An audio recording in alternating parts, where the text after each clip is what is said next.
નર્મદા જિલ્લાના સાગબારા વિસ્તારમાં જંગલ જમીન ખેડાણના પ્રશ્ને આદિવાસી ખેડૂતોના ધરણા પ્રદર્શનનો આજે 7મો દિવસ છે।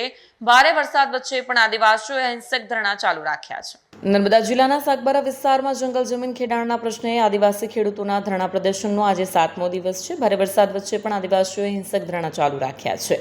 ભાજપના આગેવાનો દ્વારા સરકાર સાથે મંત્રણા ચાલી રહી હોવા છતાં હજુ સુધી કોઈ પરિણામ આવ્યું નથી। લીલાબેન વસાવાની આગેવાની હેઠળ મોટી સંખ્યામાં આદિવાસી મહિલાઓ પણ ધરણામાં જોડાઈ છે। આદિવાસી ખેડૂતોનું કહેવું છે કે જ્યાં સુધી સરકાર દ્વારા ન્યાય નહીં મળે ત્યાં સુધી ધરણા પ્રદર્શન ચાલુ રહેશે। ખેડૂતોનો આક્ષેપ છે કે વન વિભાગ દ્વારા આદિવાસીઓમાં ભાગલા પાડવાનો પ્રયાસ કરવામાં આવી રહ્યો છે, પરંતુ આદિવાસીઓ એકજૂટ છે। ખેડૂતોના જણાવ્યા મુજબ જંગલ જમીનમાં તેમણે વર્ષોથી ખેતી કરી છે અને તેમના બાપ દાદાના સમયથી જમીન ખેડતા આવ્યા છે। તેમણે લગાવેલા આંબાના ઝાડ આજે મોટા થઈ ગયા છે। આદિવાસી ખેડૂતોનું કહેવું છે કે તેમનું જીવન ખેતી પર નિર્ભર છે અને વન વિભાગ દ્વારા ખેડાણ અટકાવવું ખેડૂતો સાથે અન્યાય છે। જંગલ જમીન પર ખેડાણ ચાલુ રાખવાના મુદ્દે ખેડૂતો મક્કમ છે। મારું નામ પ્રવીણભાઈ શાંતિભાઈ વસાવા, રહેવાસી હલગામપાડી। જે વર્ષોથી આ સંઘર્ષ ચાલે છે, જેમાં મોટો રોલ જંગલ ખાતાના જે ફોરેસ્ટ અધિકારીઓ એનો ઉપયોગ કરી રહ્યા છે। અમારા આદિવાસીનો હક છીનવા છે। એમાં અમે આદિવાસી ભાઈઓનો કંઈ વિરોધ નથી કરતા। જે બી ભાઈઓ છે એ અમારા હિત માટે જ ઈચ્છે છે અને આદિવાસી ભાઈઓ છે એ પોતાનું ગુજરાન પોતાના ખેતી પર નિર્ભર રહે છે, જેમાં ફોરેસ્ટ ખાતું કંઈક ને કંઈક આડકતરી રીતે બીજા લોકોને ઉશ્કેરે છે। તો સમાજને અમારી એક જ વિનંતી કે સમાજ બીજા જે કોંગ્રેસવાદી અંગ્રેજોના જે જમાનામાં જે અંગ્રેજો જે રીતે જુલુમ કરતા હતા એવી રીતે જે ફોરેસ્ટ ખાતાના અધિકારીઓ એવું વર્તન કરે છે।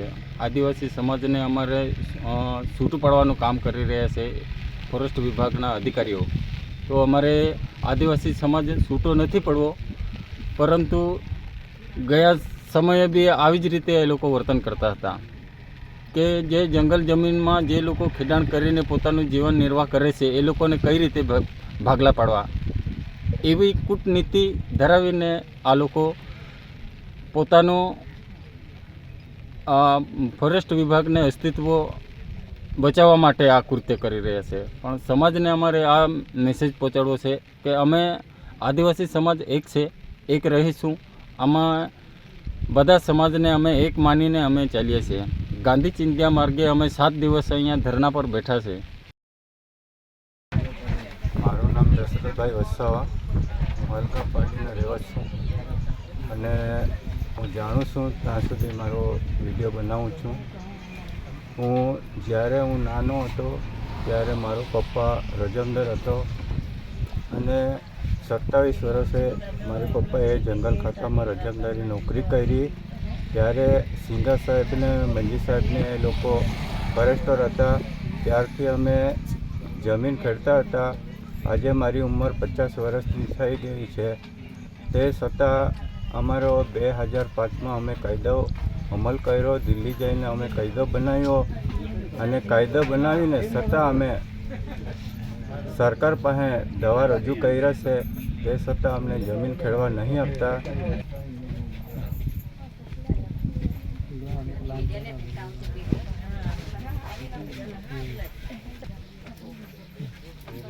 બે 2005માં અમે કાયદો બનાવી લાવ્યા, ત્યારે અમે જંગલમાં આપણો અધિકારીને અમે ફાઇલ બનાવીને આપી છે માંડવી ટ્રાઇબલમાં।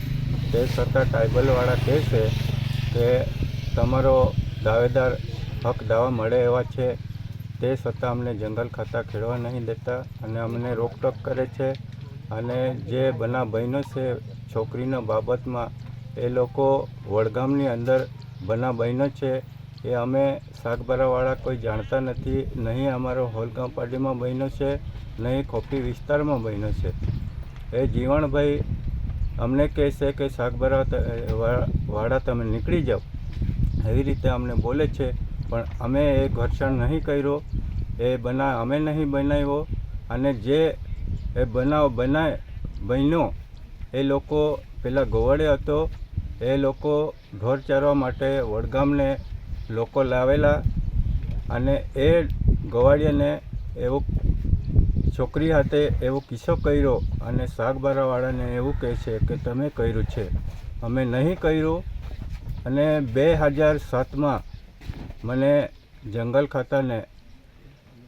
જંગલ ખાતાને અધિકારીએ મને આરોપી બનાવેલો. 2007માંથી 2014 સુધી અમે તારીખમાં ચાલ્યા અને એમાં અમારી પાસે ગયા વર્ષે બી કેસ થયો છે. તો અત્યારે હું સુરત કોર્ટમાં ચાલું છું અને મારી નમ્રભરી વિનંતી છે સાહેબશ્રીને કે એટલો અમારી પાસે અત્યાચાર કર્યો છે તે છતાં અમારી પાસે જમીન નહીં, જમીન કબજો હોય તો અમે જીવીએ એવી મારી નમ્રભરી વિનંતી છે.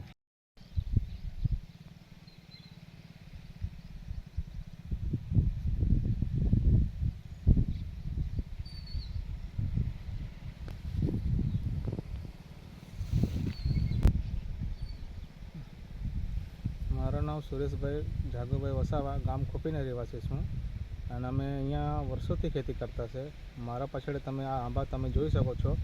મિનિમમ અમે 6 થી 7 વર્ષથી અહીંયા આ આંબાની અંદર ફળો આવતા છે અને ગયા વર્ષે ફળ આવેલા તો વન વિભાગવાળા અમારે આંબા પરથી કેરીઓ ઉતારી લઈ ગયા હતા.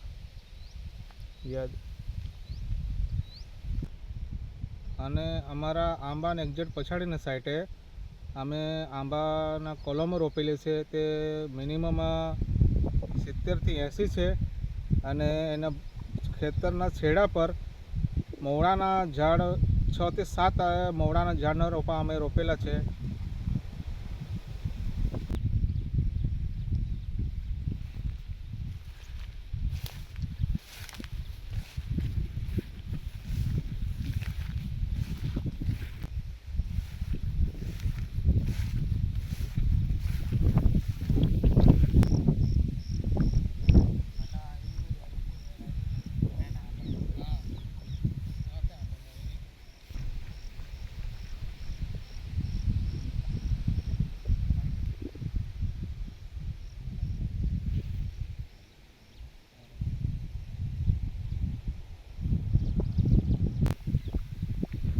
અમે 70 થી 80 કોલમ અમે કરેલા છે અહીંયા.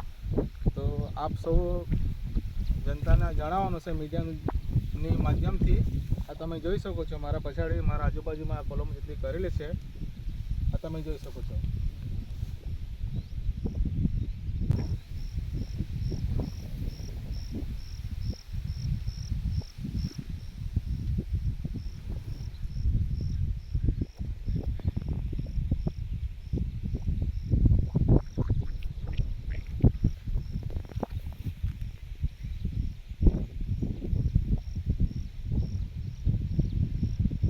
વિડીયો જર્નાલિસ્ટ દીપક જગતાપ સાથે સત્યા ટીવી ન્યૂઝ રાજપીપળા.